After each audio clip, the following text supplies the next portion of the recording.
Christian McGrin up against Mick McGregor. McGregor in the little Datsun and the RX-7, of course, 13B powered.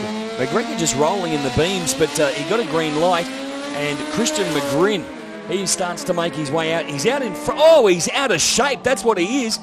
Did somebody explain to him that this is a drag race, not a drifting competition? I don't know whether he saw the entry form or not. I tell you, this car, he's gone the half-track drift. I don't know what has happened there, whether he's hit the nitrous and she's gone sideways. But well, he's held onto it very well, though. We might give Christian McGrin a big rap, because have a look as we now go into the Fast Fours action replay. He is fully sideways. I tell you what, he is definitely the drift king of this event.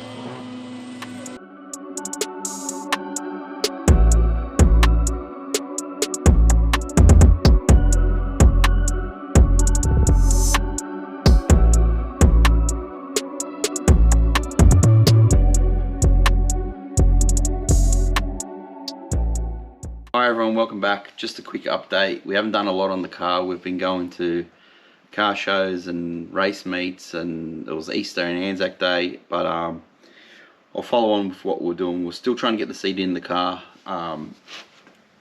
We took the carpet out on the passenger side now.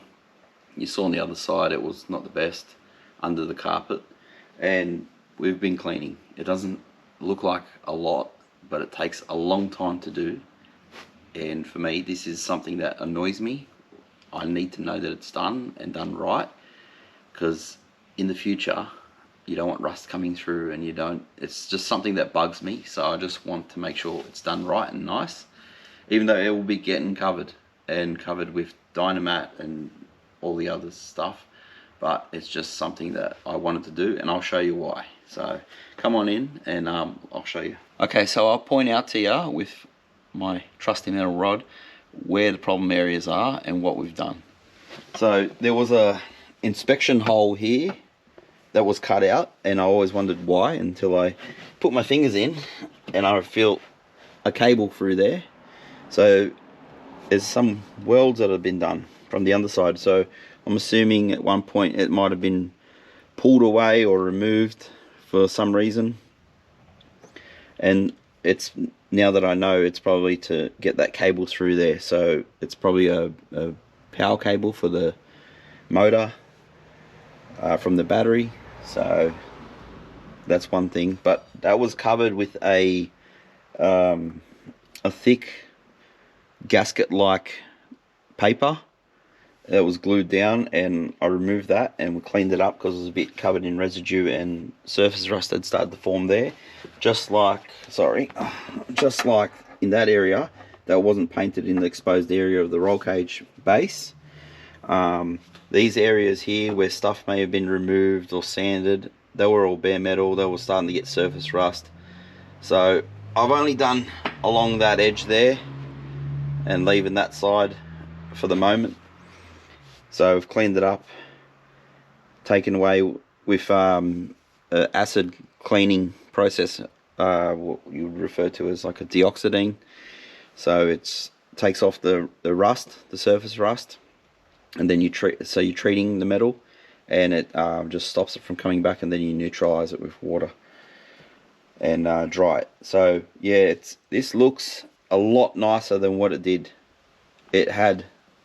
It looked more like this side, had partial reminiscence of the tar that were removed, glue from the spray adhesive that had the foam and the carpet stuck down, and then you have little bits of rust spots. They're not actually rusted through, but they're just little bits maybe where there were drilled holes, which we can see there are 3 there, 1 there. That looks like a factory one, factory. There's some in the floor, some look factory, some look drilled, possibly from mounting things, just like on the front one. There's a whole bunch of them there too. So I want to plug them up, because when you're driving in these cars and they're fumey underneath the car from the exhaust and fuel vapors, they're all going to come into the car, and it doesn't make for a nice driving pleasure. And it's a safety thing too. Like, there was a person a couple of years ago that was driving to a meet, and they had an accident and the fuel tank exploded in the car. and that was in the boot, which is closed off. We don't have a boot, we're in a hatch, so we have to close our section off, but that's still an area where fuel could possibly ignite under the car and come through these holes as a flame and start burning the carpet and not end well for the car. So these are just little things that I like to make sure are done right and my way, and it's just for my peace of mind, so I can confidently say I can drive over something and know nothing's going to splash up. Plus water can get in, and that'll just cause mold and further rotting. So we're just trying to keep the car for the time being. So we're just trying to keep the car preserved and to last the test of time, and it's just those little things. So I will plug up those holes, and this is when the seat base area gets welded in, and that's why I wanted to do this, which didn't seem important, and you're like, how come you haven't mounted the seats yet? It's quick and easy, but it's not. So I still have to modify these areas, but I want this area all clean. So when I get the welder out to weld the seat base in, those areas will be tackled at the same time, and I'll get a plate, and I'll probably put an inspection plate over that, maybe if I do need to access it to run that cable through, or just to keep it sealed off, and it's going to get covered in Dynamat. So as you can see in the back part here, I just done a quick little section, treated. That section had that same finish of surface rust, and that's just maybe like 30-second wipe over and scrub with a scourer to clean that off. So avoid that, get it cleaner than that. That's just one little quick pass. Get rid of all this crud and that, because to lay Dynamat over it, it's going to make it thicker again, and I don't even like it when certain people overlay the Dynamat. Then it just thickens up in too many areas and complicates things. So we'll go through, I'll clean all that up, and you can see down here, being a sunroof car, whether it's leaked through or it's leaked from another area, there's a bit of a crusty rust forming. I haven't gone too close to here because I haven't pulled this carpet section off yet, but I'll go through, I'll clean that up, and we'll show you what it looks like. Okay, that's all done now. All up, we'll probably spend about 3 to 4 hours on this section, and then prepping and painting those raw bits of steel that were there, and then we've circled holes and welds that are not completed or just need attention. And like there's a cut, for example, things you wouldn't think of, but when people are building cars, you've got the grinder under the car and it slips and you don't realise. There's another one over there, could be a possible chisel mark. So yeah, just marked out a few things that are of concern. So as you can see, it looks a lot better, and that's etch primer, so that's sealed in, and I cleaned it with the acid and neutralized it, so that's all sweet. And now in my head I know, peace of mind, that it's gonna last and it's future proofed. So around here where I said it was a bit crusty, it actually, once I took off a lot of that body deadener, and it's not bad. It's just there's a little bit of pitting. I got the wire wheel on it and went around, so that I just might run a bead of sealer around that, and just along the edge between the overlapping panels before I put the Dynamat down. I still got to get some block off plugs for places like that, and over there, and there's one factory one remaining, but this looks 100% better than what it did. So it takes a long time.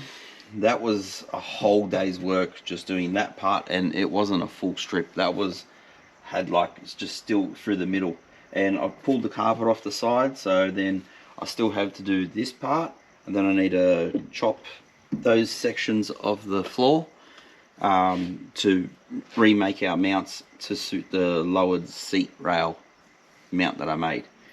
So once that's in, and sorted.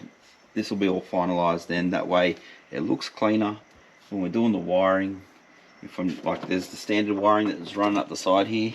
There's an antenna cable. Do we need it? I don't even think there's an antenna there. So we might remove some things. Things might get rerouted, but it's a cleaner place to look at and work, and you can see what you're doing if you're laying stuff out. So yeah, I just want it to look nice and neat as well. I just want it to be as perfect as I can make it. So yeah, it's getting there, but this side's done. Once we finish this side, I'll move over to the other side. I'll get that sorted, and then we can get that welded in and one thing ticked off the list. And I'm only doing this now because I'm waiting for some engine parts to turn up for fabricating, and once we get the engine in and make all turbo sounds and things, which we'll have an announcement on soon. Yeah, so slowly getting there, and this is just a little quick update just to show you we've been doing stuff, but just fighting time and going to things because we still want to live life. And Jet bugs me to get out to these events, and we are 1.5 hours away from Eastern Creek, so it's not a 10-minute trip for us. So please, if you can, like and subscribe. It helps motivate us and keeps us going to keep pushing forward. We've got other videos on the channel, not just the build of the car. We've got footage from when I raced my RX-3 at Eastern Creek, or just driving around and giving it a thrash at Rotor Revival. There's other events that we've attended where we've filmed people doing burnouts and power cruises and all the fun stuff you want to watch. So there's plenty of shorts, plenty of videos if you want to go on there and watch and enjoy those too. In the meantime, between us doing the build videos. So thanks again. See you next time.